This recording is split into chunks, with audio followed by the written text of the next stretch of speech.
Two beauties shed their coats and plunged into the lake to swim, but as soon as they surfaced, they were startled to find a vicious dog lunging toward them. They hurriedly dressed and raced toward the house. Annie, lagging behind, had her legs seized by the beast. Fortunately, her companions didn't abandon her. They rushed over to rescue her. In the distance, Jack drew his bow and nocked an arrow, ready to drive off the dog with his expert marksmanship.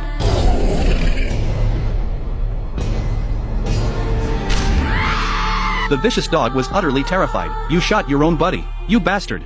And this guy didn't even flinch. The vicious dog turned and bolted in fear. More wild dogs were scared out of their wits by the scene. Back in the room, the companion bandaged Anne's wound. Originally, they had come here for a vacation, but were surrounded by wild dogs from who knows where. Jack opened the window to see if the wild dogs had gone far. The next second, he was knocked down by a vicious dog. The dog was also stunned. How could there be so many people inside?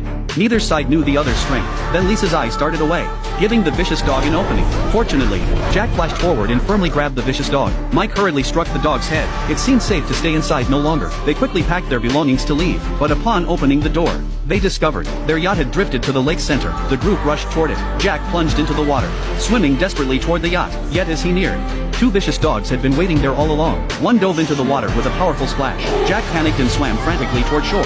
Fortunately, he was rescued just as the dog caught up, but the dog wasn't done. It leaped onto the shore, barking furiously at the group. Luckily, Jack acted quickly, knocking the dog off balance with a blow from his stick. Faced with the aggressive dog, the group was at a loss. They retreated back inside as a precaution. They found nails and wood to board up the windows, but staying cooped up inside wasn't a long-term solution. Then Jack spotted a pulley system outside. He had Mike sneak out the back door to retrieve the pulley. They made their way to the rooftop, planning to use the pulley to slide across to the other side. Little did they know the vicious dogs had seen everything, and went first. Everything seemed to be going smoothly at first, but halfway across, the pulley jammed. The vicious dog seized the chance to pounce. Exhausted, Annie fell too. Luckily, she landed on the roof, smashing through a window. She finally made it inside. There was a car here. The plan was for her to drive everyone to safety, but the door was now surrounded by vicious dogs. To make matters worse, the car wouldn't start. The old wooden door was smashed by the dogs, who all rushed inside.